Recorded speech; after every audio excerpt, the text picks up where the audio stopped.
दोस्तों, ये इस कहानी का दूसरा पार्ट है। अगर आपने अभी तक पार्ट 1 नहीं देखा है तो पहले वो जरूर देख लीजिए। पिछले पार्ट में एसईओ को पता चल गया था कि उसकी रिग्रेशन कोई वरदान नहीं बल्कि एक ऐसा श्राप है जो उसे बार बार उसी जिंदगी में वापस खींच लाता है। लेकिन इस बार उसने हार मानने के बजाय अपना लक्ष्य बदल दिया। अब वो पाथ ऑफ असेंशन का राज खोलकर हमेशा के लिए इस चक्र से बाहर निकल सके। तो चलिए शुरू करते हैं। बिल्कुल पिछली जिंदगी की तरह इस बार भी एसईओ और किम को कुछ समय तक इस इलाके में घूमना था, लेकिन इस बार एक बड़ा फर्क था। पिछली 2 जिंदगियों में एसईओ इस दुनिया के अनगिनत ताकतवर लोगों से लड़ चुका था, इसलिए अब उसे ज्यादातर रास्ते अपनी हथेली की लकीरों की तरह याद थे। इसके बाद वो किम को जगाता है और उसे सबसे नजदीकी शहर लेकर चला जाता है। रास्ते भर वो उसे पूरी सच्चाई समझाता है। शुरुआत में किम कुछ भी समझ नहीं पाता, लेकिन धीरे धीरे वो इस नई दुनिया की हकीकत स्वीकार कर लेता है। कुछ समय बाद वो रोबियो शहर पहुंचते हैं। वहाँ वो पाथ ऑफ असेंशन से लाई हुई जड़ी बूटियां बेचते हैं, लेकिन इस बार वो सिर्फ एक छोटा सा घर खरीदते हैं। इसके बाद एसईओ किम को इस दुनिया की भाषा सिखाता है, फिर उसे माउंटेन डिस्ट्रक्शन टेक्निक भी देता है। ये वही टेक्निक थी जिसे उसने अपनी दूसरी रिग्रेशन में एक पुरानी टेक्निक को बदलकर खास किम के लिए बनाया था, ताकि वो उसकी प्रतिभा के हिसाब से सबसे बेहतर साबित हो। लेकिन कुछ ही दिन अभ्यास करने के बाद एसईओ के मन में फिर वही निराशा आने लगती है। किम ने मार्शल आर्ट सीखना शुरू किए सिर्फ 3 महीने हुए थे और वो 3 फ्लावर्स के स्तर तक पहुंच गया, जबकि एसईओ 2 पूरी जिंदगियां अभ्यास करने के बाद भी मुश्किल से पहला स्तर पार कर पाया था। तभी किम खुशी से खड़ा होकर कहता है कि अब शायद वो एसईओ को भी हरा सकता है। एसईओ बस मुस्कुरा देता है। वो सोचता है कि ये अभी वो किम नहीं है जिसे वो पिछली जिंदगी में अपना भाई मानता था। ये किम मानसिक रूप से उससे सैकड़ों साल छोटा था। सच तो ये था कि इस समय एसईओ की मानसिक उम्र किम से कई पीढ़ियां आगे निकल चुकी थी। फिर एसईओ एक किताब किम के हाथ में रखता है और कहता है कि अब से उन दोनों के रास्ते अलग होंगे। किम चौंक कर पूछता है कि आखिर ऐसा क्यों? क्या उसने कोई गलती की है? आखिर अलग होने की वजह क्या है? एसईओ कहता है कि पहली रिग्रेशन में किम मार्शल अलायंस का लीडर बना था, लेकिन आखिर में उन कल्टिवेटर के सामने हार गया। दूसरी रिग्रेशन में भी हालात ज्यादा अलग नहीं थे। उसने और भी ताकतवर टेक्निक्स बनाई, पहले से ज्यादा अभ्यास किया और मार्शल आर्ट्स की अंतिम सीमा तक पहुंच गया, लेकिन फिर भी वो उन लोगों को हरा नहीं पाया। आखिर में उसे मार्शल आर्ट्स छोड़कर कल्टिवेशन का रास्ता अपनाना पड़ा। एसईओ जानता था कि अगर इस बार भी किम उसके साथ रहा तो उसका भविष्य फिर वही होगा और वो दोबारा उसके चेहरे पर वही निराशा नहीं देखना चाहता था। इसलिए वो कहता है कि इस बार वो अकेले इस दुनिया में घूमेगा और अपनी ताकत बढ़ाने का रास्ता खुद ढूंढेगा। किम उदास होकर पूछता है कि उसके बिना वो कैसे रहेगा। एसईओ कहता है कि किम के पास अब इतना ज्ञान है कि उसे किसी की जरूरत नहीं। उसे भाषा आती है, लिखना आता है, लड़ना आता है और वो मार्शल पीक तक पहुंच चुका है, इसलिए उसे किसी बात की चिंता नहीं करनी चाहिए। किम कहता है कि वो समझता है, लेकिन वो अपने देश से आए इकलौते इंसान से रिश्ता तोड़ना नहीं चाहता। एसईओ उसकी बात समझ जाता है। फिर वो उससे एक वादा करता है, हर 2 साल बाद इसी दिन इसी घर में वो दोनों फिर से मिलेंगे। आखिरकार किम को समझाने के बाद एसईओ अकेला निकल पड़ता है। कुछ समय बाद वो एक बड़े हॉल के सामने पहुंचता है। वहाँ भाला पकड़े एक आदमी उसे रोककर पूछता है कि हॉल ऑफ द 8 रिस्पेक्टेड में आने की वजह क्या है। एसईओ बिना झिझक कहता है कि वो ड्यूअल मांगने आया है। ये सुनते ही वो आदमी जोर से हंसने लगता है और कहता है कि कोई भी यूं ही आकर ड्यूअल की मांग नहीं कर सकता। लेकिन अगले ही पल एसईओ अपनी तलवार निकालकर वार करता है। उसी एक पल में सामने वाले का भाला 2 टुकड़ों में टूट जाता है। फिर एसईओ उसकी आंखों में देखते हुए पूछता है कि क्या अब भी उसे लगता है कि वो कोई साधारण इंसान है। एसईओ मन ही मन कसम खाता है कि इस जिंदगी में वो ताकतवर बनने के लिए हर संभव कोशिश करेगा। अब उसकी असली यात्रा शुरू हो चुकी थी। पहली जिंदगी में वो भूखा रहा, दूसरी जिंदगी में भी भूखा रहा और शायद इस बार भी उसे भूखा रहना पड़े, लेकिन इस बार कम से कम रास्ते में कई घमंडी लोगों का घमंड जरूर तोड़ेगा। तभी हॉल के अंदर से एक जवान लड़की आती है और कहती है कि हॉल लीडर उसका इंतजार कर रहे हैं। वो उसे लंबे गलियारे से अंदर ले जाती है। आखिरकार एसईओ हॉल के लीडर के सामने पहुंचता है। वहाँ मौजूद सभी लोग उसकी तरफ देखने लगते हैं। बूढ़ा आदमी मुस्कुराकर कहता है कि उसे लगा था कोई फर्स्ट रेट मार्शल आर्टिस्ट उससे मिलने आया है, लेकिन उसने कभी नहीं सोचा था कि वो इतना जवान लड़का होगा। एसईओ बस शांत होकर आगे बढ़ता है और हॉल के सभी नेताओं को सम्मान के साथ प्रणाम करता है। वो आदमी मुस्कुराकर कहता है कि पहली नजर में ही साफ दिख रहा है कि एसईओ के पास असाधारण ताकत है। फिर वो कहता है कि उसके लिए भी यही बात लागू होती है। वो सिर्फ इतना चाहता है कि एसईओ जैसे नौजवान को थोड़ा मार्गदर्शन देने का मौका मिले। इतना कहते ही बूढ़ा अपने हाथ में नुकीले सिरे वाला नुचाकू निकाल लेता है। उसी समय बगल में खड़ा यान भी हमला करने के लिए तैयार हो जाता है। तभी हॉल लीडर अपना नुचाकू घुमाते हुए आगे बढ़ता है। वो कहता है कि अगर लड़ाई होनी ही है तो पहला वार वही करेगा। ऑयरा से घिरा हुआ नुचाकू सीधे एसईओ की आंख की तरफ बढ़ता है, लेकिन एसईओ तुरंत तलवार निकालकर ऊपर की तरफ वार करता है और उस हमले की दिशा बदल देता है। ये देखकर वहाँ मौजूद शॉलिन मंक पूरी तरह दंग रह जाते हैं। हॉल लीडर भी घूमते हुए कहता है कि इस लड़के ने सच में वन विद द स्वॉर्ड का स्तर छू लिया है। लगता है वो पहले ही अगले स्तर की दहलीज पर पहुंच चुका है। एसईओ भी सम्मान से कहता है कि हॉल लीडर खुद भी वन विद द स्वॉर्ड की अवस्था में पहुंच चुके हैं। सिर्फ एक ही वार देखकर उसने बहुत कुछ सीख लिया। बूढ़ा हंसते हुए कहता है कि इतनी कम उम्र में उसके बराबर पहुंच जाना सच में कमाल है। ये लड़का एक सच्चा जीनियस है। लेकिन एसईओ के चेहरे पर हल्की सी मुस्कान आ जाती है। उसके लिए जीनियस कहलाना किसी तारीफ जैसा नहीं था। आसपास खड़े सभी लोग सोच रहे थे कि मार्शल आर्ट्स में उसकी उपलब्धि अविश्वसनीय है। जिस स्तर तक पहुंचने में दूसरे लोगों को कई दशक लग जाते, वहां एसईओ 30 साल की उम्र से पहले पहुंच गया था। एसईओ विनम्रता से हॉल लीडर का धन्यवाद करता है और कहता है कि उसने उसकी अधूरी कला की भी इतनी तारीफ की, लेकिन अंदर ही अंदर वो जानता था कि सच्चाई कुछ और है। इस दुनिया में वो उन अनगिनत लोगों में से सिर्फ एक था जिनके पास मार्शल आर्ट्स का टैलेंट लगभग नहीं था। फिर भी बिना टैलेंट के, बिना किसी चुने हुए इंसान की किस्मत के, वो सिर्फ अपनी मेहनत और रिग्रेशन की वजह से इस स्तर तक पहुंचा था। अगर दुनिया उसे जीनियस मानना चाहती है तो इस बार वो सच में एक जीनियस की तरह ही जिएगा। इसके बाद वो हॉल लीडर से कहता है कि अब वो स्वॉर्ड एनर्जी का इस्तेमाल करेगा। हॉल लीडर सिर हिलाकर कहता है कि फिर अब वो भी पूरी ताकत लगाएगा। अगले ही पल एसईओ माउंटेन डिस्ट्रक्शन टेक्निक का पहला रूप इस्तेमाल करता है। हॉल लीडर तुरंत बगल हटकर उसे बचा लेता है। एसईओ तुरंत दूसरा रूप एंटरिंग द माउंटेन चलाता है, फिर तीसरा रूप असेंडिंग वेन। जवाब में हॉल लीडर अपने नुनचाकू के चारों तरफ ऊर्जा भर देता है और लगातार कई वार करता है। एसईओ एक एक करके उन सभी हमलों को रोक देता है।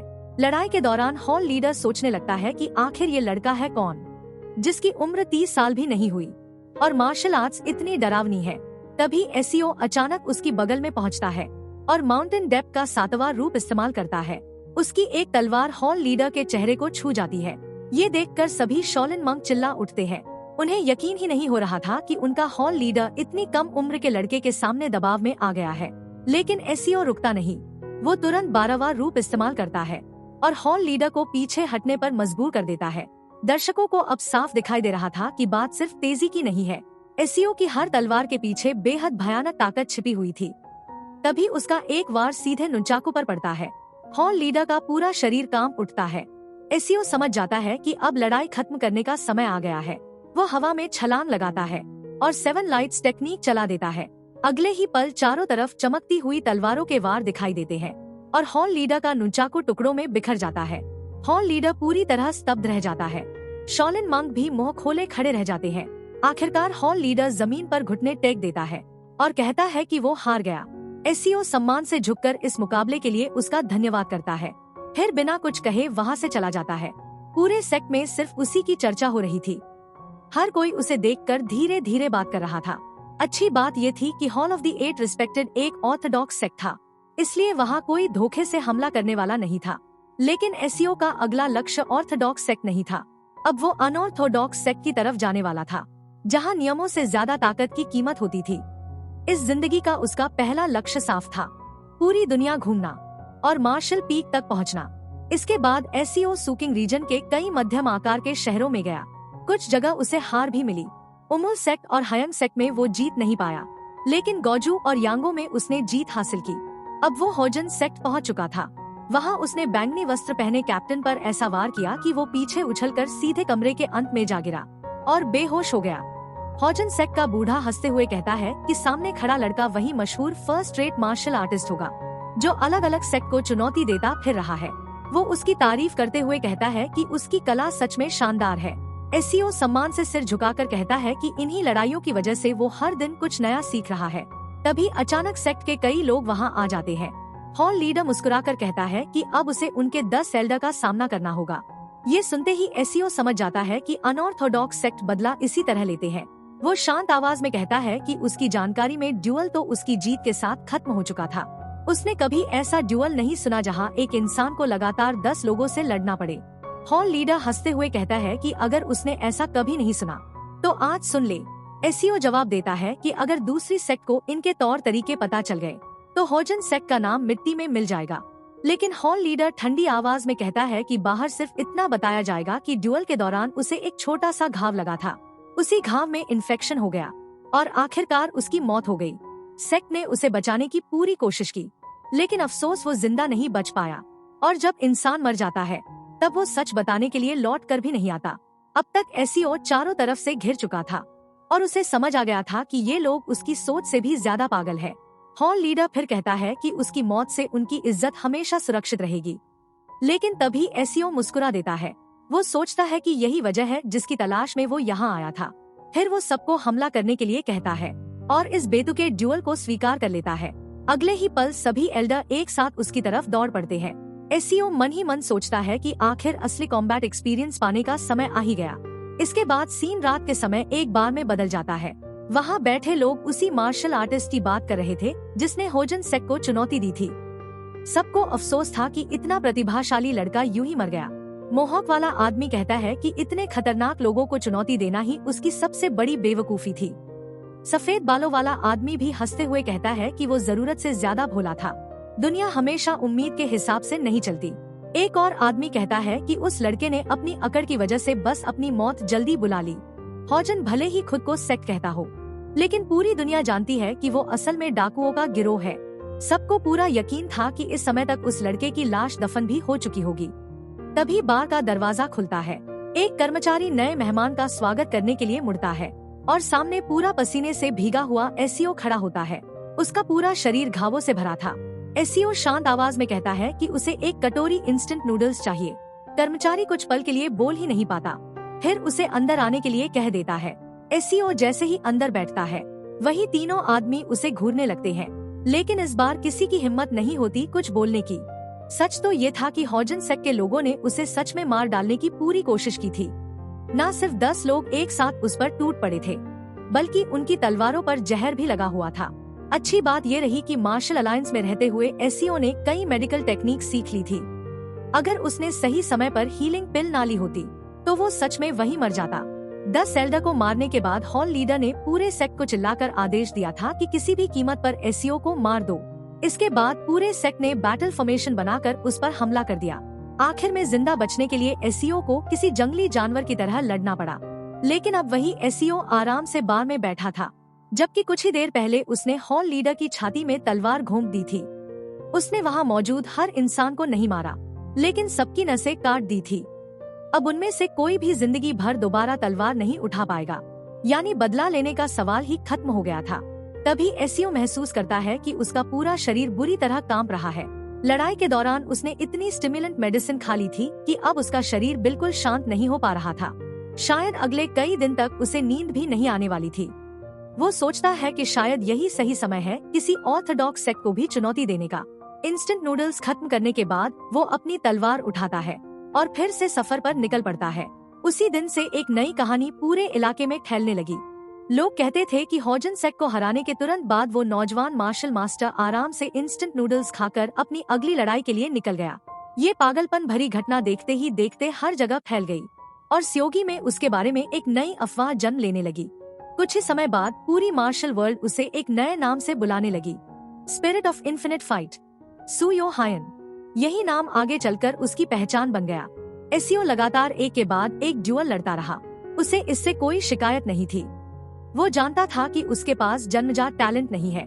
उसका सिर्फ एक लक्ष्य था, मार्शल पीक तक पहुंचना और उससे भी आगे निकलना।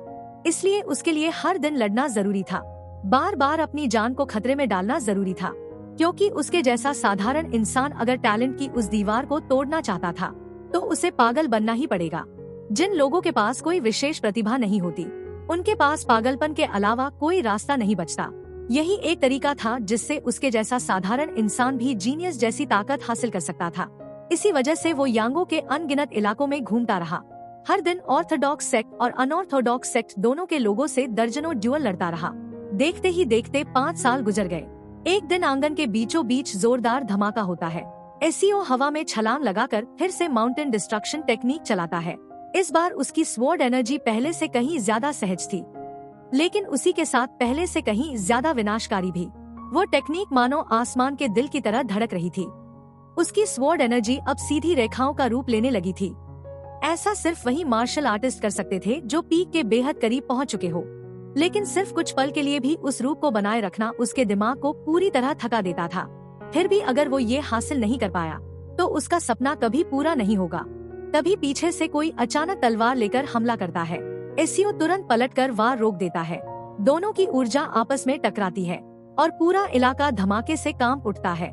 सामने वाला आदमी दीवार से टकराकर दूर जा गिरता है।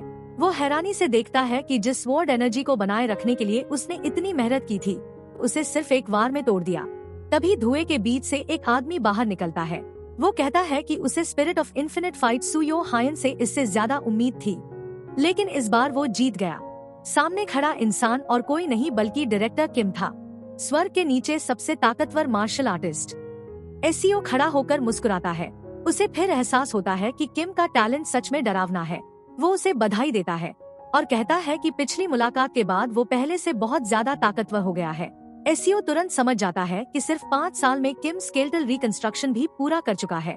फिर वो अपने हाथ की तरफ देखता है और सोचता है कि आखिर वो इन 5 सालों में कर क्या रहा था। वो अभी भी वही फर्स्ट रेट मार्शल आर्टिस्ट बना हुआ था। सच में टैलेंट की कमी इंसान को उसकी सबसे बड़ी हकीकत दिखा देती है। थोड़ी देर बाद किम कहता है कि 5 एनर्जीज कन्वर्जेंस के स्तर पर पहुंचने के बाद उसे एक बात समझ आई। अब वो पूरे यांगो का सबसे ताकतवर इंसान बन चुका है और कोई भी उसके एक वार तक को नहीं झेल सकता। इसलिए अब वो एक नया संगठन बनाना चाहता है और एसीओ को उसमें एक महत्वपूर्ण स्थान देना चाहता है। लेकिन एसीओ तुरंत उसकी बात काट देता है। वो कहता है कि वो अपनी मौजूदा जिंदगी से खुश है। उसे याद था कि हर जिंदगी में किम आखिरकार अलायंस बनाने की तरफ ही बढ़ता था। अगर इस बार भी उसने प्रस्ताव मान लिया तो वो वाइस लीडर बन जाएगा। लेकिन असल में उसे फिर वही रणनीति बनाने का काम करना पड़ेगा जो वो पिछली जिंदगियों में सालों तक करता रहा था। अब उसके पास एक एक पल की कीमत थी। उसे सिर्फ अभ्यास करना था और मार्शल पीक तक पहुंचना था। काफी समझाने के बाद आखिरकार एसीओ उस संगठन का हिस्सा बनने से मना कर देता है। लेकिन किम हार नहीं मानता।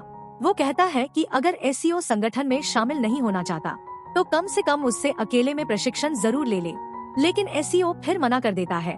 वो साफ कहता है कि किम चाहे जो भी प्रस्ताव दे, इस बार वो स्वीकार नहीं करेगा। वजह भी साफ थी। पिछली 2 जिंदगियों में वो किम से जितना सीख सकता था सब कुछ सीख चुका था। अब उसे किसी गुरु की नहीं बल्कि असली लड़ाइयों की जरूरत थी।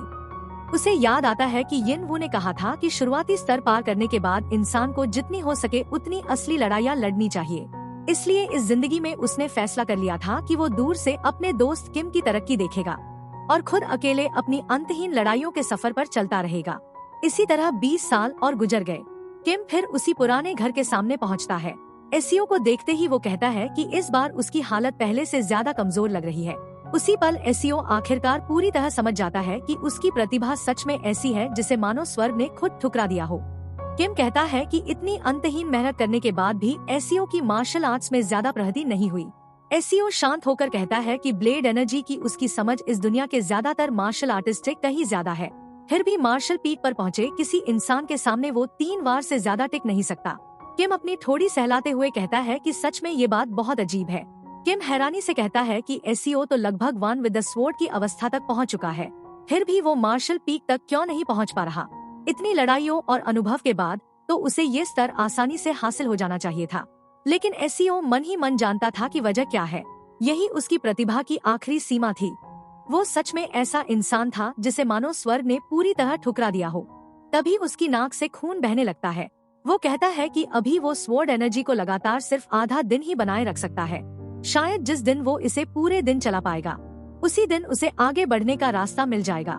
किम अपनी जेब से एक मोटी सी किताब निकालकर उसे देता है और कहता है कि वो उसके लिए शुभकामना करता है। ये किताब उस थोड़े से समय की पूरी जानकारी थी जो उसने एक कल्टीवेटर से लड़ते हुए हासिल की थी। उसने अपनी जान बचाने के लिए जितना हो सका उतना संघर्ष किया, कुछ वार झेले और आखिर में बहुत मुश्किल से वहाँ से जिंदा निकल पाया। एसीओ किताब की मोटाई देखकर हैरान रह जाता है। वो लगभग उतनी ही बड़ी थी जितनी मार्शल आर्ट्स की कई टेक्निक्स होती थी। वो पूछता है कि क्या सिर्फ उस लड़ाई से बच निकलने पर इतनी सारी जानकारी मिल सकती है। किम कहता है कि कल्टीवेटर चलते फिरते प्राकृतिक प्रलय की तरह होते हैं। उनसे बचने के लिए भी प्रकृति की ताकत को गहराई से समझना पड़ता है। एसईओ उसका धन्यवाद करता है और कहता है कि वो इस ज्ञान को संभाल कर रखेगा और आगे आने वाली पीढ़ियों तक पहुंचाएगा। फिर वो कहता है कि अब वो फिर किसी नई लड़ाई की तलाश में निकलेगा। उसकी बस एक ही इच्छा है, अगली मुलाकात तक दोनों जिंदा रहे। तभी किम उसे एक आखिरी सलाह देता है। वो कहता है कि अगर एसईओ मार्शल पीक तक पहुंचना चाहता है तो उसे हर समय अपने आसपास की स्पेस की पूरी जानकारी अपने दिमाग में बनाए रखनी होगी। एसईओ उलझन में पूछता है कि उसका मतलब क्या है। किम समझाता है कि लड़ाई के दौरान कुछ पल ऐसे आते हैं जब एसईओ को अपने आसपास की हर चीज का एहसास हो जाता है, जैसे कहाँ कदम रखना है, पीछे क्या है, दुश्मन कहाँ खड़े हैं। लेकिन अभी वो ऐसा सिर्फ कुछ पल के लिए कर पाता है, उसे ये एहसास हर समय बनाए रखना होगा। एसईओ हैरान रह जाता है। वो सोचता है कि ऐसा करना आखिर संभव कैसे होगा। सिर्फ स्वॉर्ड एनर्जी को लगातार चलाए रखना ही उसके सिर को फाड़ देने जैसा लगता है। अगर हर पल आसपास की सारी जानकारी भी याद रखनी पड़ी तो उसका दिमाग सच में फट जाएगा। लेकिन किम बिना कुछ और कहे वहाँ से चला जाता है। एसईओ जानता था कि दुनिया का सबसे ताकतवर मार्शल आर्टिस्ट बेवजह ऐसी सलाह कभी नहीं देगा। जरूर इसके पीछे कोई राज होगा। उसी दिन से एसईओ ने अपने आसपास की हर आवाज और हर चीज की जगह को लगातार याद रखने का अभ्यास शुरू कर दिया। वो हर समय अपने कानों और आँखों से मिलने वाली हर जानकारी को दिमाग में जमा करने लगा। धीरे धीरे उसकी चेतना पूरे शहर में फैलने लगी। उसे हर इंसान के कदमों की आहट तक महसूस होने लगी। फिर वो जंगलों में भी यही अभ्यास करता रहा। 5 साल गुजर गए, लेकिन हर बार आंखें खोलते ही उसे तेज चक्कर आने लगते और उल्टी जैसा महसूस होता। अब वो सिर्फ देखने की जानकारी ही नहीं, बल्कि हर आवाज को भी हर पल महसूस कर रहा था। लेकिन ऐसी हालत में वो लड़ेगा कैसे, जब वो ठीक से सामने तक नहीं देख पा रहा था। दूसरी तरफ अब उसके पास जाने के लिए भी कोई जगह नहीं बची थी। पिछले 30 सालों में वो छोटे बड़े लगभग हर सेक्ट को चुनौती दे चुका था। अब ऐसा कोई सेक्ट बचा ही नहीं था जहां वो जा सके। कभी कभी वो कुछ डाकुओं को पकड़कर उन पर मिलने वाले इनाम से अपना गुजारा करता, उन चालाक दुश्मनों से लड़ते हुए जो हर तरह की गंदी चाल चलते थे। और उस समय भी एसईओ का सिर चकरा रहा होता था। तभी झाड़ियों के पीछे से एक आदमी निकलकर अपने बॉस से कहता है कि उसने उस कमीने को ढूंढ लिया है। पीठ पर बड़ी तलवार लटकाए दूसरा आदमी कहता है कि आज ये लड़का बचकर नहीं जाएगा। लेकिन एसईओ शांत होकर अपनी तलवार संभाल लेता है। वो कहता है कि चाहे उसकी मौत ही क्यों ना हो जाए, वो इस रास्ते से कभी पीछे नहीं हटेगा। इसी तरह 15 साल और गुजर जाते हैं। किम उसे देखकर हैरानी से कहता है कि वो सच में अब तक जिंदा है। किम का चेहरा भी इस बार घावों से भरा हुआ था। वो मुस्कुराकर कहता है कि इस बार भी वो किसी तरह जिंदा लौट आया। एसईओ को इस दुनिया में लौटे अब 45 साल हो चुके थे। आखिरकार वो उस स्तर तक पहुंच गया था जहां वो सिर्फ देखने और सुनने की जानकारी ही नहीं, बल्कि छूने, सूंघने और स्वाद तक की हर जानकारी को भी एक साथ समझ और याद रख सकता था। फिर भी वो मार्शल पीक तक नहीं पहुंच पाया। वो भौहें सिकोड़कर सोचता है कि आखिर ऐसा कैसे हो सकता है। तभी किम कहता है कि अब कल्टीवेटर भी उसका शिकार कर रहे हैं और जो भी उसे मार देगा उसे इनाम मिलेगा। अभी हाल ही में 2 कल्टीवेटर ने उसके लिए जाल बिछाया था और वो किसी तरह वहाँ से बचकर निकला। लेकिन इस बार जाते जाते वो उनमें से एक के चेहरे पर कट लगाने में कामयाब हो गया। एसईओ सिर झुकाकर मुस्कुराता है और कहता है कि लगता है इस बार भी किम अपने साथ बहुत बड़ा ज्ञान लेकर लौटा है। लेकिन किम सिर हिलाकर कहता है कि बात वैसी नहीं है। उसे अब पूरा यकीन हो गया है कि फॉर्मेशन स्टेज वाले कल्टीवेटर का सामना करना लगभग नामुमकिन है। अगर उनसे लड़ने के बजाय तुरंत भागा ना जाए तो अगले ही पल इंसान की लाश जमीन पर पड़ी होती है। इसी वजह से अब उसे लगने लगा है कि 5 एनर्जीज कन्वर्जेंस ही मार्शल आर्टिस्ट की असली अंतिम सीमा है। शायद जिन लोगों ने मार्शल आर्ट्स टेक्निक्स बनाई थी वो भी आखिर इसी नतीजे पर पहुँचे होंगे। चाहे एक साधारण इंसान कितनी भी कोशिश कर ले, वो कभी कल्टीवेटर को नहीं हरा सकता। ये सुनकर एसईओ कुछ पल के लिए किम को देखता रहता है। किम को स्वर्ग ने जन्म से ही असाधारण प्रतिभा दी थी, जबकि एसईओ को मानो स्वर्ग ने पूरी तरह ठुकरा दिया था। फिर भी इस समय दोनों की हालत लगभग एक जैसी थी। एक पल के लिए उसे ये बात अजीब भी लगी। 2 बिल्कुल अलग इंसान आखिर एक ही जगह आकर रुक गए थे। एसईओ कहता है कि वो पूरी तरह उलझ चुका है। उसे समझ ही नहीं आता कि वो अगले स्तर तक क्यों नहीं पहुंच पा रहा। किम माफी मांगते हुए कहता है कि उसे भी ये बात समझ नहीं आ रही। एसईओ स्वॉर्ड एनर्जी को पूरी तरह नियंत्रित कर सकता है। उसके 5 इंद्रियों की क्षमता भी अपनी सीमा तक पहुंच चुकी है। फिर भी वो आगे क्यों नहीं बढ़ पा रहा, इसका जवाब उसके पास भी नहीं था। कुछ देर बाद किम हमेशा की तरह उसे ड्यूअल की चुनौती देता है। वो कहता है कि काफी समय हो गया है, शायद लड़ते लड़ते उन्हें कोई नया रास्ता मिल जाए। चांदनी रात में जंगल के बीच फिर एक जोरदार धमाका होता है। लड़ाई के दौरान एसईओ पूछता है कि आखिर उसके साथ समस्या क्या है। किम जवाब देता है कि उसे तो कई साल पहले ही मार्शल पीक तक पहुंच जाना चाहिए था। एसईओ तुरंत पूछता है कि उसका मतलब क्या है और आखिर उसके साथ ऐसा क्यों हो रहा है। किम कहता है कि टैलेंट न होने के बावजूद भी अब तक उसे आगे बढ़ जाना चाहिए था। शायद उसे सिर्फ एक कैटलिस्ट की जरूरत है। एसईओ हैरान होकर पूछता है कि कैटलिस्ट से उसका क्या मतलब है।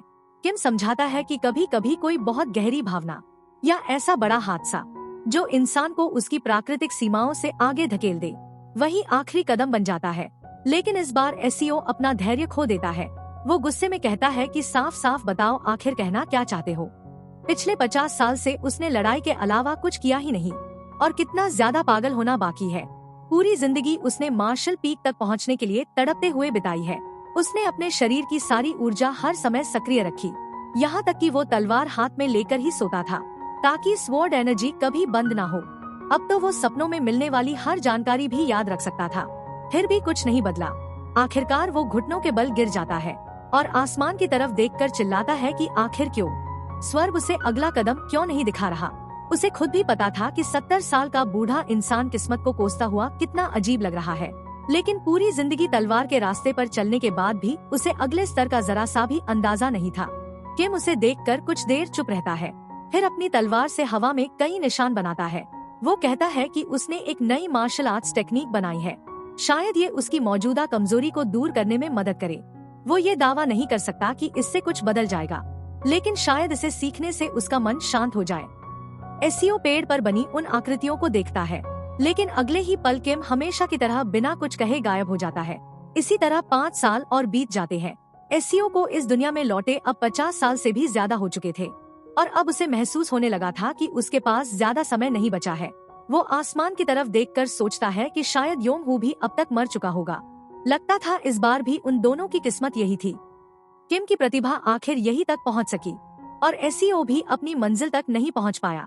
चाहे साधारण इंसान कितनी भी कोशिश कर ले, आखिर में वो स्वर्ग की किस्मत से बच नहीं सकता। तभी अचानक पीछे से किम की आवाज आती है। वो पूछता है कि एसईओ आखिर कैसी बेकार बातें कर रहा है। एसईओ मुड़कर देखता है और हैरान रह जाता है।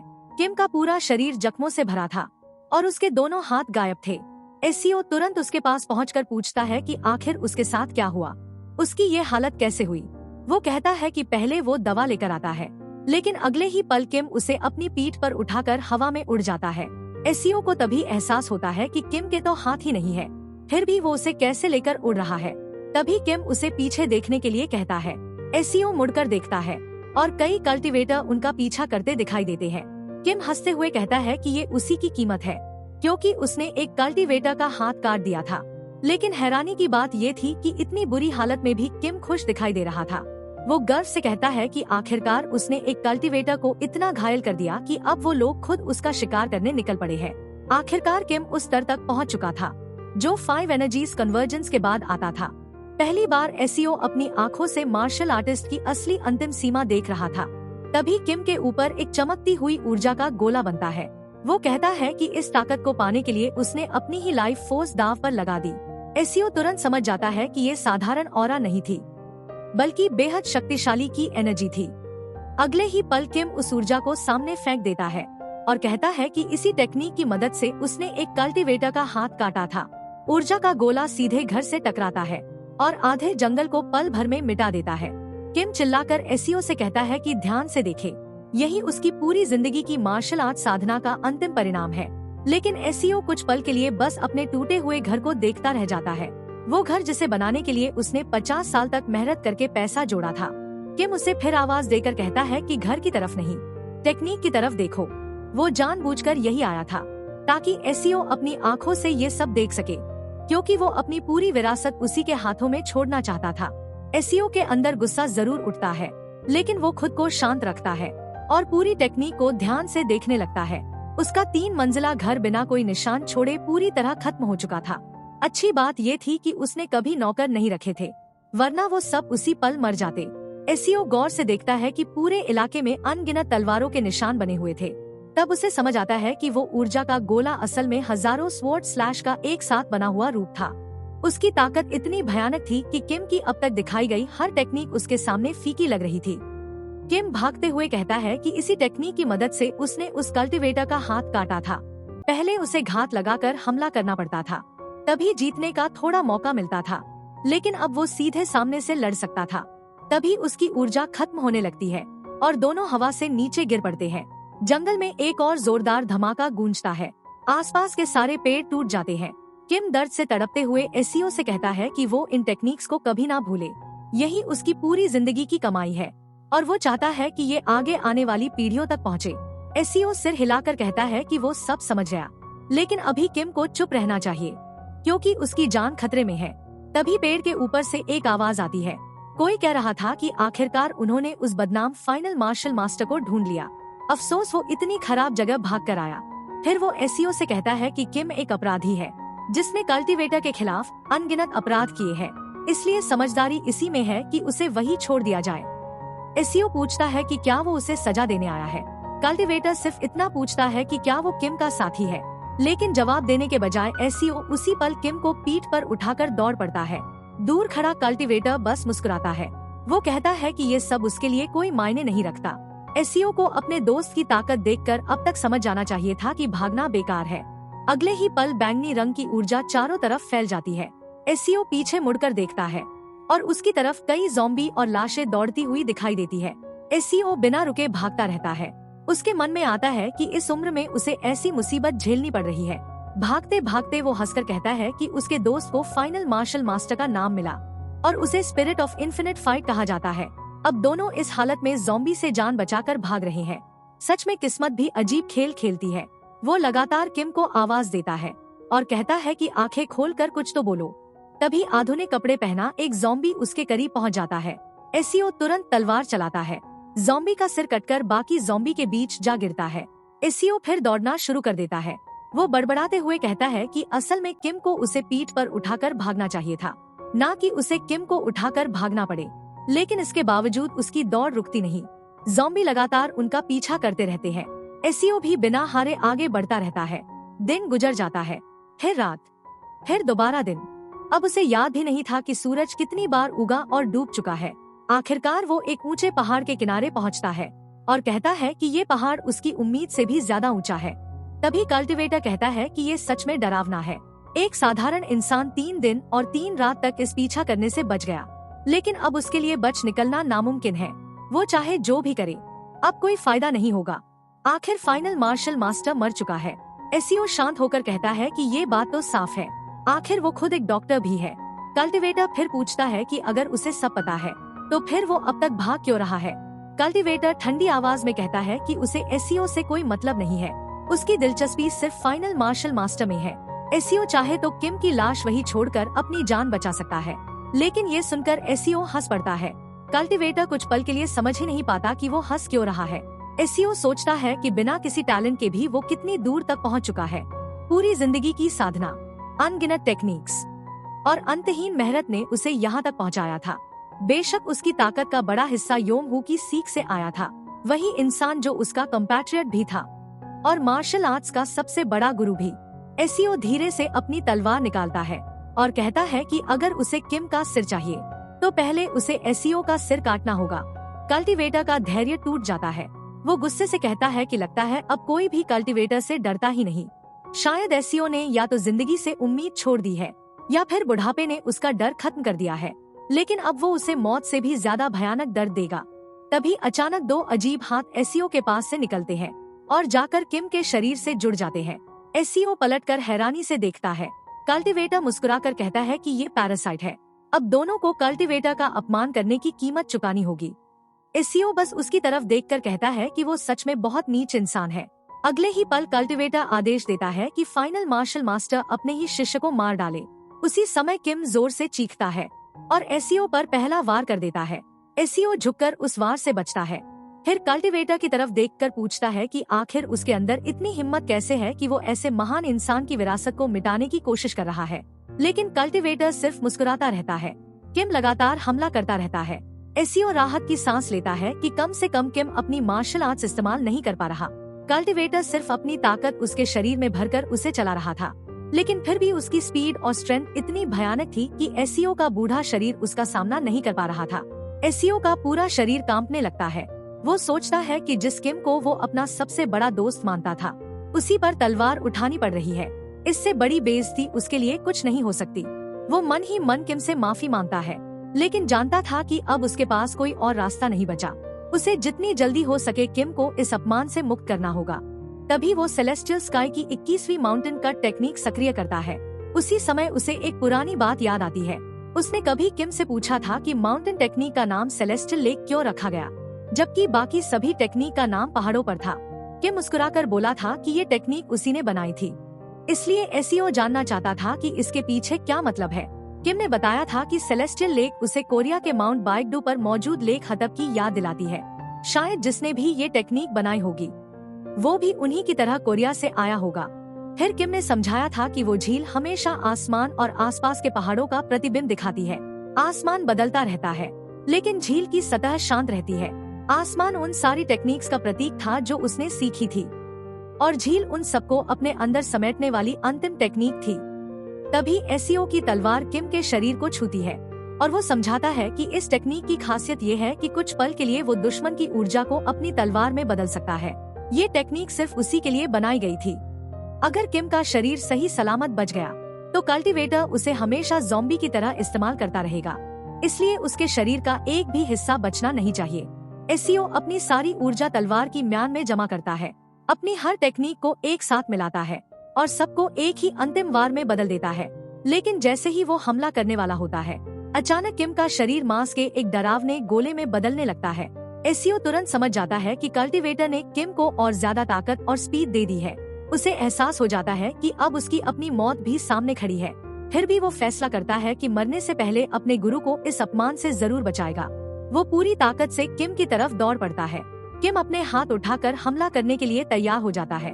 उसी पल एसीओ मन ही मन कसम खाता है कि वो अभी नहीं मरेगा। उसके आसपास की हवा, हर आवाज, हर गंध, नमी, तापमान, वो अपने आसपास की हर एक चीज को एक साथ महसूस करने लगता है। उसका दिमाग मानो फटने वाला था। उसकी आंखों में तेज जलन होने लगती है। वो सोचता है कि अगर जरूरत पड़ी तो वो सब कुछ राख बना देगा। लेकिन तभी अचानक उसे अपने अंदर कुछ अलग महसूस होता है। उसका दिमाग जो अभी तक टूटने वाला लग रहा था, अब दबाव के नीचे टूटने के बजाय किसी नई सीमा को पार करता हुआ महसूस होने लगा। अचानक एसीओ खुद को एक खाली अंधेरे स्थान में खड़ा पाता है। वो सोचने लगता है कि क्या वो किसी इल्यूजन में फंस गया है या फिर उसका दिमाग पूरी तरह जवाब दे चुका है। तभी उसकी नजर किम के हाथ से निकलती हुई अजीब लाल रेखाओं पर पड़ती है।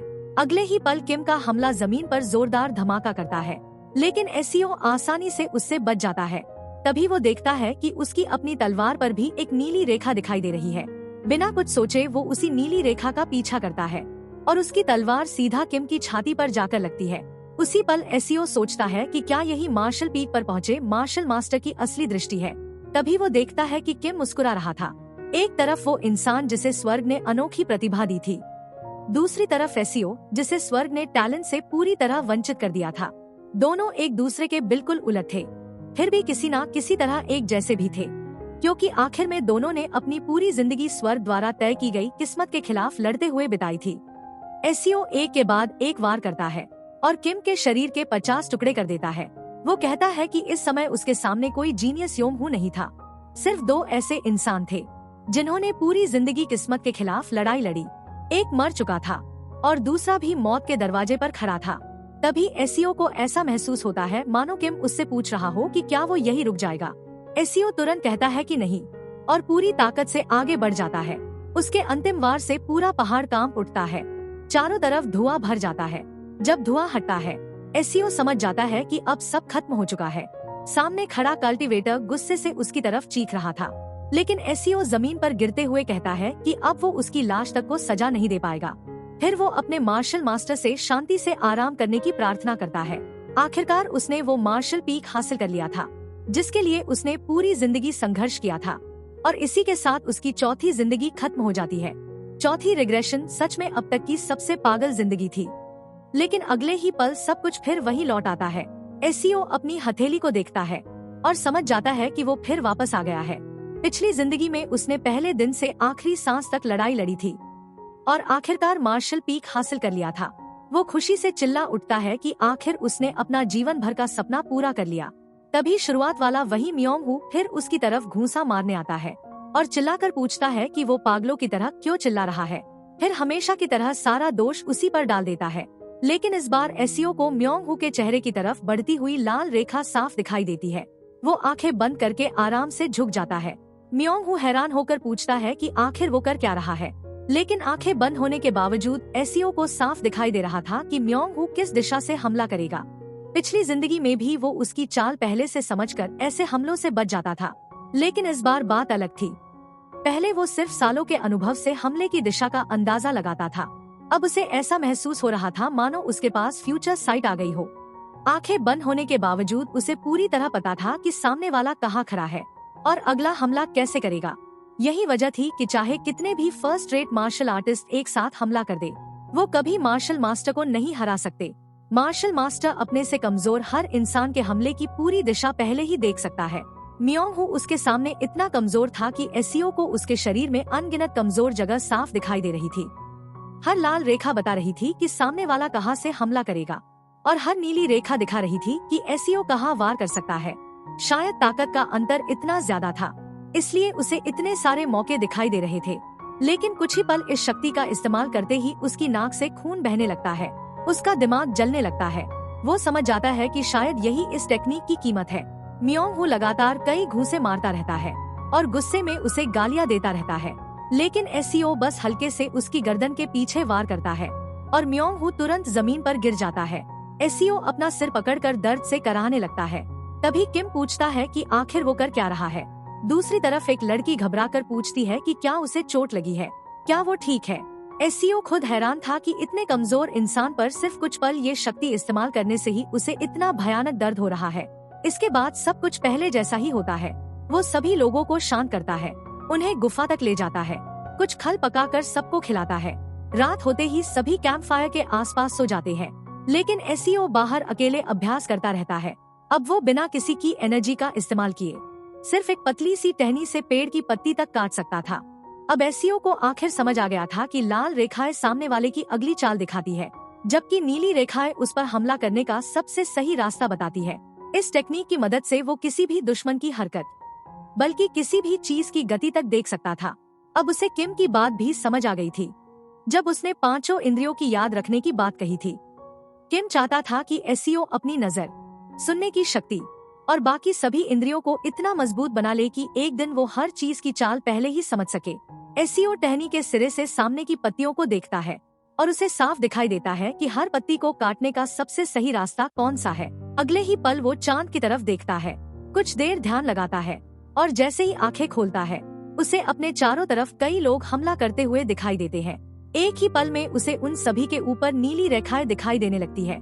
एसियो बिना रुके वार करता है और एक एक करके सभी को खत्म कर देता है। कुछ देर बाद सूरज निकल आता है। एसियो मुस्कुराकर कहता है कि आखिरकार उसने मार्शल पीक हासिल कर लिया। हालांकि इतनी देर तक टेक्निक चलाने की वजह से उसका सिर अब भी फटने जैसा दर्द कर रहा था, और ये सब तो सिर्फ पत्तियों के खिलाफ अभ्यास करते समय हो रहा था। इसके बाद वो 8 बैम्बू रूट निकालता है और उन्हें खाकर अपने शरीर को मजबूत करने लगता है। धीरे धीरे उसका शरीर इतना मजबूत हो जाता है कि अब वो मार्शल विजन को लगातार 3 घंटे तक चला सकता था। इस जिंदगी में अब वो इतना ताकतवर था कि जो चाहे कर सकता था। उसे पैसे कमाने के लिए कोई सामान बेचने की भी जरूरत नहीं थी। सिर्फ मार्शल आर्ट्स की ताकत से ही वो आसानी से पैसा कमा सकता था। गुफा में लौटकर वो किम की तरफ देखता है। इस बार किम उसके दिए हुए सभी 6 खंड पढ़ चुका था। यहाँ तक कि पिछली जिंदगी की अंतिम सीख भी उसे मिल चुकी थी। एसियो जानता था कि इस जिंदगी का किम पिछली जिंदगी वाले किम से भी ज्यादा ताकतवर बनेगा, और इसका मतलब साफ था, इस बार किम उसे ऐसी चीजें सिखाएगा जिनकी उसने कभी कल्पना भी नहीं की थी। हालांकि एसियो को अब भी नहीं पता था कि मार्शल पीक के बाद वाला स्तर आखिर कैसे हासिल होगा, लेकिन उसके पास एक ही रास्ता था, लगातार अभ्यास करना, मार्शल विजन को और मजबूत बनाना और अपने दिमाग को उसकी आदत डालना। इस जिंदगी का उसका पहला लक्ष्य साफ था, मार्शल विजन इस्तेमाल करते समय सिर में होने वाला दर्द पूरी तरह खत्म करना और आखिरकार 3 फ्लावर्स के स्तर तक पहुंचना। वही स्तर जिसे किम सिर्फ 3 साल के अभ्यास में हासिल कर लेता था। एसियो हल्की मुस्कान के साथ कहता है कि किस्मत सच में कितनी नाइंसाफ है, लेकिन इस बार वो सच में मार्शल वर्ल्ड के सबसे ऊंचे स्तर वाले इंसान की तरह जिंदगी जिएगा। अगली सुबह हमेशा की तरह जंगल की मालिक 3 पूंछ वाली लोमड़ी अपना मूल्य लेने आती है। एसईओ बिना कुछ कहे अपना हाथ आगे बढ़ा देता है, लेकिन इस बार उसके मन में एक सवाल आता है। अगर वो मार्शल विजन से इस लोमड़ी को देखे तो उसे कितनी लाल रेखाएं दिखाई देंगी। जैसे ही वो उसकी तरफ देखता है, अचानक पूरी नजर एक विशाल लाल लहर से भर जाती है। एसईओ एक पल के लिए समझ ही नहीं पाता कि अभी हुआ क्या। तभी लोमड़ी उसका हाथ काट लेती है, लेकिन हाथ कटने के दर्द से ज्यादा उसे उस लाल दृश्य की चिंता थी। कुछ दिन बाद आसमान से आए कल्टीवेटर फिर दिखाई देते हैं। एसईओ एक बार फिर मार्शल विजन इस्तेमाल करता है, लेकिन इस बार भी जहाँ तक उसकी नजर जाती है, उसे सिर्फ लाल ऊर्जा का समुद्र दिखाई देता है। तभी उसे किम की बात पूरी तरह समझ आती है। यही मार्शल आर्टिस्ट और कल्टीवेटर के बीच का असली फर्क था। सामने वाले के शरीर में हमला करने की एक भी जगह नहीं थी। सच में दुनिया का सबसे ताकतवर मार्शल आर्टिस्ट भी सबसे कमजोर कल्टीवेटर के सामने बेबस हो सकता था। कुछ दिन बाद एसईओ सी ड्रैगन किंग से फिर एक सवाल पूछने जाता है। वो सम्मान से झुककर कहता है कि उसे एक बात जाननी है। सी ड्रैगन किंग पूछता है कि आखिर क्या बात है। एसईओ बताता है कि पिछली बार आए सभी कल्टीवेटर के चारों तरफ उसे लाल ऊर्जा का एक अजीब गोला दिखाई दिया था। सी ड्रैगन किंग समझाता है कि वो उनके कॉन्शियसनेस की शक्ति है। कुछ लोग उसे डिवाइन पावर भी कहते हैं। साधारण शब्दों में समझो तो एक सामान्य इंसान की चेतना सिर्फ उसके दिमाग तक सीमित रहती है, लेकिन कल्टीवेटर अपनी चेतना को आसपास के पूरे इलाके में फैला सकते हैं। फिर वो मुस्कुराकर कहता है कि स्पिरिचुअल बीइंग होने की वजह से उसके पास भी यही शक्ति है और अब एसईओ की जिज्ञासा पूरी हो जानी चाहिए। थोड़ी देर बाद सी ड्रैगन किंग वहाँ से चला जाता है। फिर वही कुबड़ा बूढ़ा आता है, लड़की को अपने साथ ले जाता है और हमेशा की तरह एसईओ और किम को पोर्टल के जरिए बाहर भेज देता है। लेकिन इस बार कुछ अलग होता है। इस बार वो जमीन पर नहीं बल्कि सीधे पानी में गिरते हैं। एसईओ भीगे हुए कपड़े निचोड़ते हुए सोचता है कि इस बार सब कुछ अलग क्यों हुआ। तभी किम भी पानी से बाहर निकलकर पूछता है कि वो लोग आखिर कहाँ आ गए हैं। एसईओ सिर्फ इतना कहता है कि इस बार वो पूरी तरह किसी दूसरी जगह पर पहुँचे हैं। चारों तरफ नजर डालते ही एसईओ समझ जाता है कि वो यांगो लेक के पास है और चिबुकंघो भी ज्यादा दूर नहीं होना चाहिए। किम पूछता है कि अब वो लोग क्या करेंगे। सबसे पहले उन्हें कोई ऐसी जगह ढूंढनी होगी जहां से इस इलाके की जानकारी मिल सके। तभी एसईओ उसे झील के दूसरी तरफ देखने के लिए कहता है। वहां एक छोटा सा शहर दिखाई दे रहा था। शायद वही उन्हें जरूरत की सारी जानकारी मिल जाएगी। किम कुछ बोल पाता उससे पहले ही एसईओ पानी में छलांग लगा देता है। वो किम से वही रुकने के लिए कहता है। किम हैरानी से भीगे कपड़े निचोड़ते हुए पूछता है कि आखिर वोजा कहाँ रहा है, लेकिन एसईओ के दिमाग में कुछ और ही चल रहा था। अगर उसकी याददाश्त सही थी तो उस शहर पर कई खूंखार डाकुओं का कब्जा था। पिछली जिंदगी में भी वो उन्हें खत्म करने गया था। उस गिरोह का leader first rate martial artist के आखिरी स्तर पर था, जबकि उसका वाइस लीडर अभी फर्स्ट रेट के बीच वाले स्तर पर था। बाकी सब साधारण गुंडे थे, लेकिन उनकी संख्या बहुत ज्यादा थी। पिछली बार उन्हें हराने के लिए एसईओ को अपनी तलवार पर जहर तक लगाना पड़ा था। तभी डाकुओं में से एक आदमी झील की तरफ देखकर पूछता है कि आखिर वो क्या चीज है। पानी से एक लड़का सीधा उनकी तरफ चला आ रहा था। वो जोर से चिल्लाकर उसे वहीं रुक जाने के लिए कहता है।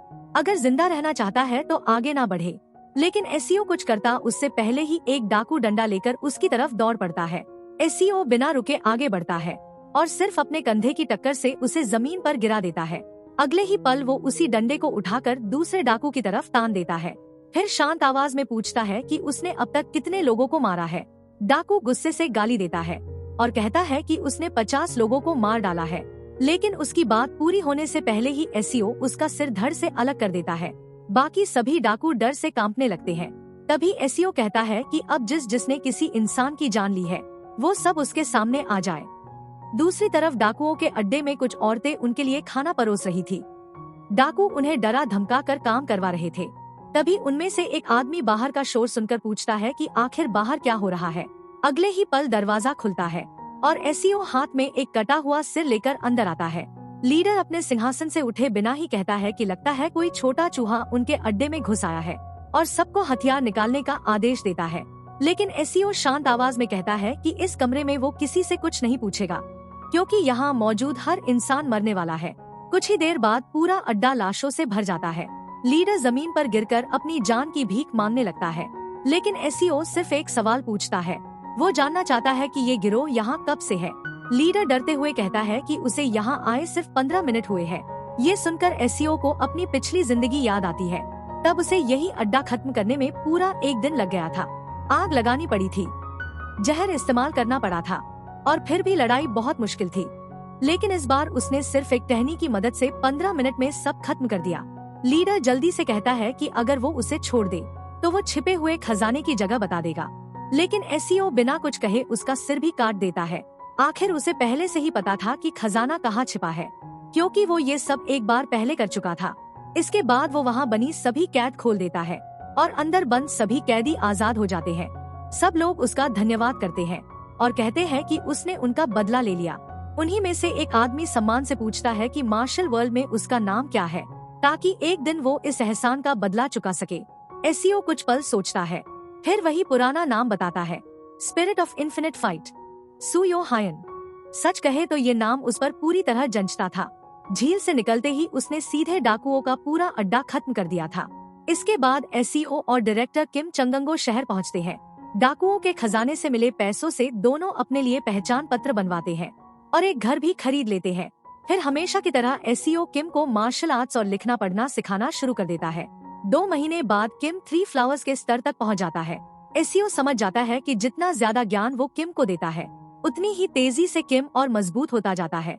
हमेशा की तरह ये देखकर उसके मन में हार मानने का ख्याल आता है, लेकिन अब उसे ऐसी भावना की आदत पड़ चुकी थी। एसईओ को मार्शल पीक तक पहुंचने में पूरी जिंदगी लग जाती थी, जबकि किम बीच के सारे स्तर मानो छोड़कर सीधे सबसे ऊपर पहुंच जाता था। फिर भी एसईओ मुस्कुराकर उसे बधाई देता है। वो कहता है कि ये सच में कमाल है। किम अभी ठीक से पढ़ना भी नहीं सीख पाया और फिर भी 3 फ्लावर्स के स्तर तक पहुंच गया। किम खुद भी हैरान होकर कहता है कि उसे कभी लगा ही नहीं था कि उसके अंदर मार्शल आर्ट्स का इतना जबरदस्त टैलेंट छिपा हुआ है। एसईओ गहरी सोच में डूब जाता है। आज तक उसने कभी किम से उस समय ड्यूअल नहीं किया था जब किम पहली बार 3 फ्लावर्स के स्तर पर पहुंचा था, क्योंकि हर बार किम लड़ने के बजाय उसे कुछ नया सिखाने में ज्यादा दिलचस्पी रखता था। लेकिन इस बार हालात अलग थे। एक तरफ मार्शल पीक तक पहुंच चुका एसईओ था और दूसरी तरफ अभी 3 फ्लावर्स के स्तर पर पहुंचा किम। एसईओ तुरंत अपने दोस्त को ड्यूअल की चुनौती देता है।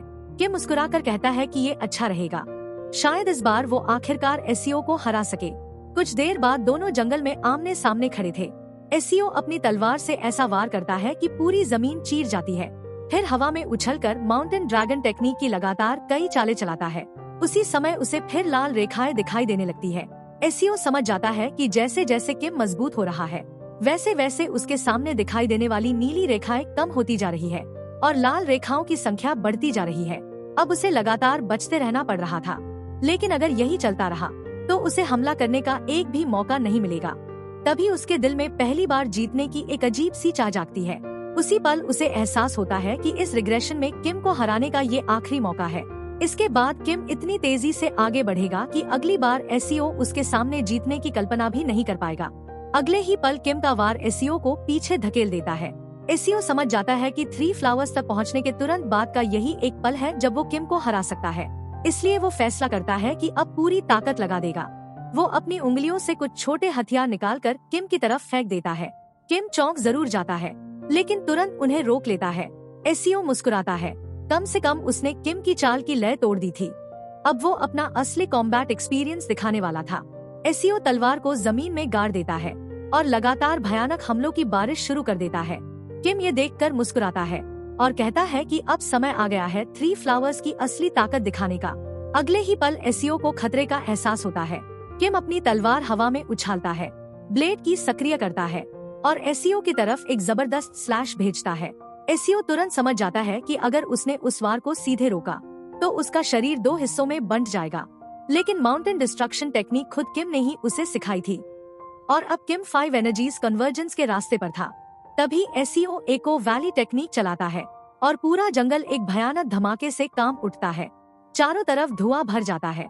धुएं के बीच किम के छोटे छोटे बाल हवा में उड़ते दिखाई देते हैं। वो हंसकर कहता है कि एसईओ सच में कमाल का इंसान है। दूसरी तरफ एसईओ खुद हैरान था कि किम ने उसका इतना खतरनाक हमला भी झेल लिया। तभी किम की तलवार जमीन पर गिर जाती है। वो मुस्कुराकर कहता है कि वो हार मानता है। आखिर उसकी तलवार टूट चुकी थी और बिना हथियार के लड़ना मार्शल आर्टिस्ट के लिए शर्म की बात होती है। वो मान लेता है कि अनुभव के मामले में एसईओ उससे बहुत आगे है, लेकिन एसईओ शांत होकर कहता है कि किम को चिंता करने की जरूरत नहीं, क्योंकि आज के बाद वो उसे फिर कभी हरा नहीं पाएगा। इसी के साथ एसईओ अपनी किस्मत स्वीकार कर लेता है। ये ड्यूअल उसकी जिंदगी का आखिरी दिन था, जब वो किम से ज्यादा ताकतवर था। अगली बार मिलने तक किम उससे इतनी दूर निकल जाएगा कि उसे छूना भी नामुमकिन होगा। घर लौटने के बाद एसियो कहता है कि 3 फ्लावर्स तक पहुंचने की खुशी में उसने किम के लिए एक तोहफा तैयार किया है।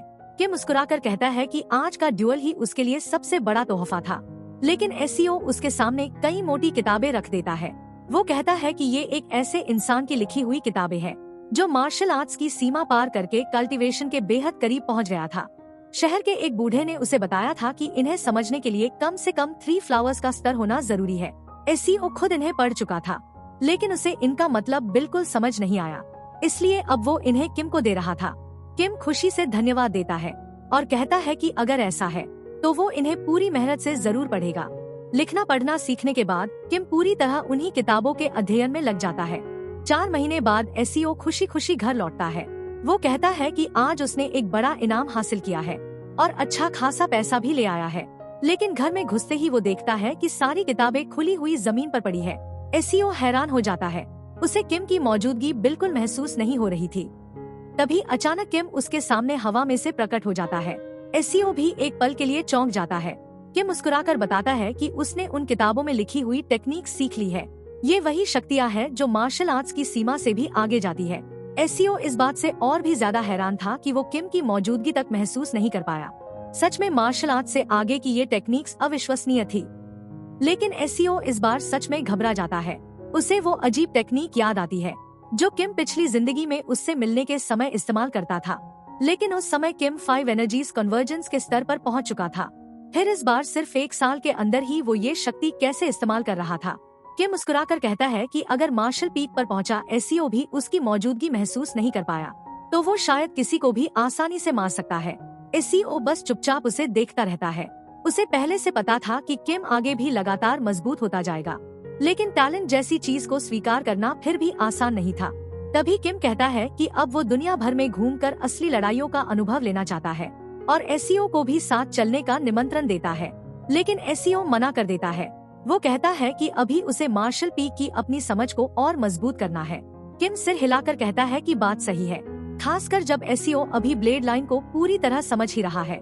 एसियो हामी भरता है, फिर कहता है कि इसके अलावा उसकी दिलचस्पी इंपीरियल गवर्नमेंट में भी है।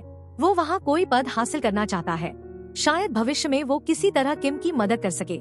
इसके बाद दोनों अपने अपने रास्ते अलग कर लेते हैं, लेकिन एसियो का असली मकसद कुछ और ही था। मार्शल अलायंस में रहते हुए उसने जो जानकारी जुटाई थी, उसके मुताबिक इंपीरियल फैमिली बाकी सभी संगठनों से ज्यादा कल्टीवेटर के करीब थी।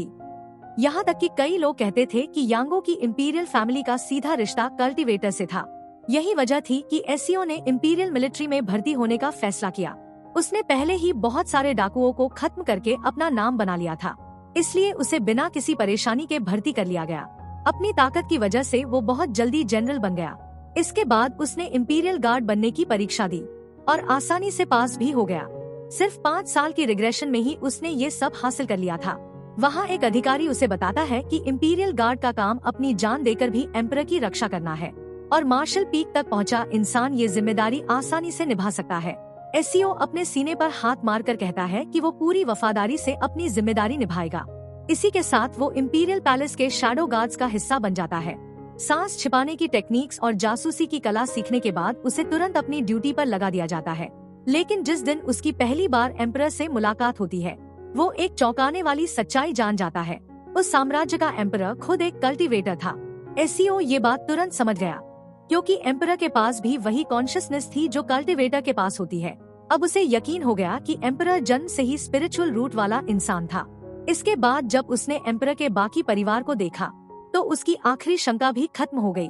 ज्यादातर लोग कल्टीवेटर थे और उनकी कॉन्शियसनेस उसकी अपनी चेतना से टकरा रही थी। हालांकि एसियो एक बात जरूर नोटिस करता है, उनमें से कोई भी इतना ताकतवर नहीं था जितनी वो 3 पूंछ वाली लोमड़ी थी।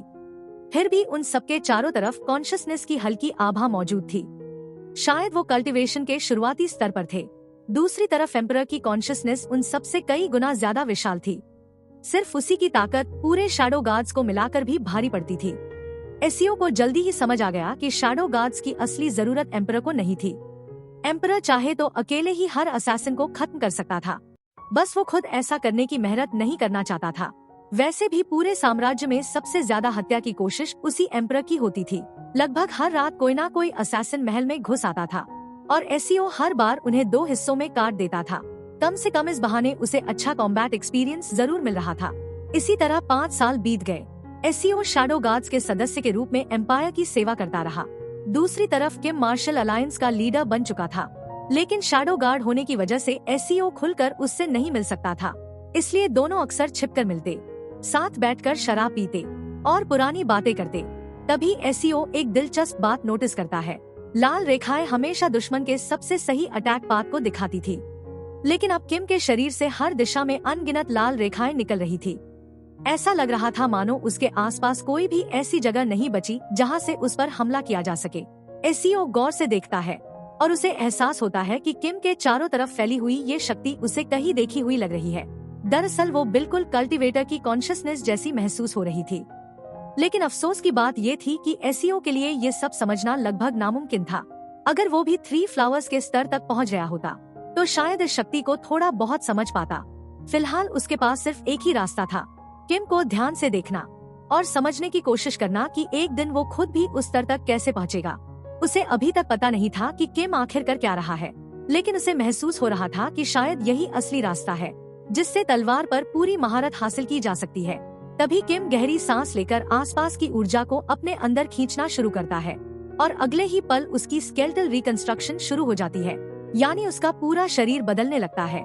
एसईओ मुस्कुराकर उसे बधाई देता है और कहता है कि अब वो पहले से काफी जवान दिखाई दे रहा है। किम भी मुस्कुराकर कहता है कि आखिरकार उसने 5 एनर्जीज कन्वर्जेंस का स्तर हासिल कर लिया है। बस अफसोस यही है कि अगर एसईओ का स्तर थोड़ा और ऊंचा होता तो वो इस बदलाव से बहुत कुछ सीख सकता था। एसईओ भी सिर हिलाकर कहता है कि उसने भी यही सोचा था, लेकिन उसकी अपनी क्षमता ही इतनी साधारण है। कुछ देर बाद जंगल में चलते हुए एसईओ पूछता है कि क्या किम की मुलाकात किसी कल्टीवेटर से हुई है। किम जवाब देता है कि हाँ। तभी एसईओ कहता है कि उसके शरीर के आसपास जो क्षेत्र बना हुआ है वो बिल्कुल कल्टीवेटर की कॉन्शियसनेस जैसा लगता है। क्या दोनों के बीच कोई संबंध है? किम कहता है कि बिल्कुल है। इस क्षेत्र के अंदर वो रिफाइनमेंट स्टेज वाले कल्टीवेटर का भी सामना कर सकता है। शायद जो मार्शल आर्टिस्ट 5 एनर्जीज कन्वर्जेंस तक पहुंच जाते हैं वो ऐसी शक्ति हासिल कर लेते हैं। ये सुनकर एसईओ के मन में उम्मीद जगती है, यानी मार्शल आर्टिस्ट भी कल्टीवेटर को हरा सकता है। जैसे फर्स्ट रेट मार्शल आर्टिस्ट और मार्शल पीक के बीच का अंतर समझ से परे होता है। शायद उसी तरह किम के अगले स्तर भी उससे इतने आगे होंगे कि वो उन्हें समझ भी नहीं पाएगा। लेकिन आज जो कुछ उसने देखा, शायद वही अनुभव एक दिन उसे भी 5 एनर्जीज कन्वर्जेंस तक पहुंचने में मदद करेगा। इसके बाद दोनों की बात खत्म हो जाती है और कुछ समय बाद किम वापस अपने काम पर लौट जाता है। कुछ दिन बाद एसईओ हमेशा की तरह इंपीरियल पैलेस में पहरा दे रहा था। तभी उसे महल की छत पर एक असैसिन दिखाई देता है। उसी पल उसे एक लाल रेखा अपनी तरफ आती हुई नजर आती है। एसईओ तुरंत समझ जाता है कि सामने वाला मार्शल पी का मार्शल आर्टिस्ट है। असैसिन की तलवार उसकी तरफ आती है, लेकिन एसईओ आसानी से उसे रोक देता है। कुछ ही वारों के बाद वो समझ जाता है कि सामने वाला अभी अभी मार्शल पीक तक पहुंचा है। असैसिन लगातार हमला करता रहता है, लेकिन एसईओ बिना किसी मुश्किल के हर वार को रोक देता है। हालांकि आज उसका ध्यान लड़ाई में नहीं था। उसके दिमाग में बार बार वही पल घूम रहा था जब किम 5 एनर्जीज कन्वर्जेंस तक पहुंचा था। एसईओ सोचने लगता है कि शायद इसका संबंध ब्लेड ऑरा से है।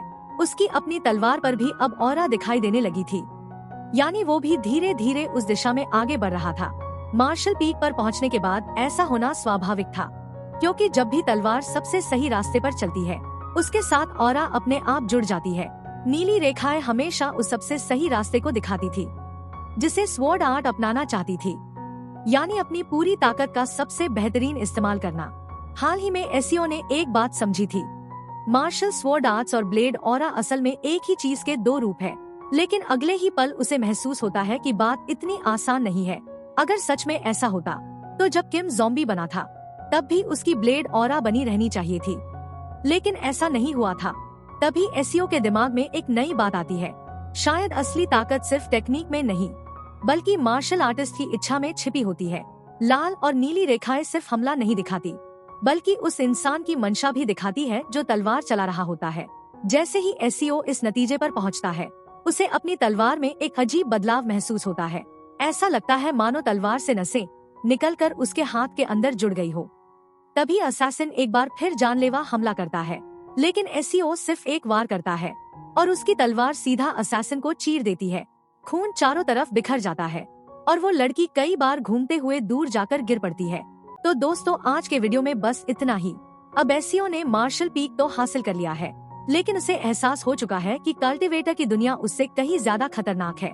दूसरी तरफ किम हर दिन ऐसी रफ्तार से मजबूत हो रहा है कि शायद बहुत जल्द वो एससीओ की पहुंच से भी बाहर निकल जाएगा। और अब एससीओ को अपनी तलवार की असली ताकत का भी नया राज मिल चुका है। लेकिन क्या वो इस रहस्य को पूरी तरह समझ पाएगा और क्या वो कभी कल्टीवेटर के बराबर खड़ा हो पाएगा? ये सब हम देखेंगे अगले पार्ट में।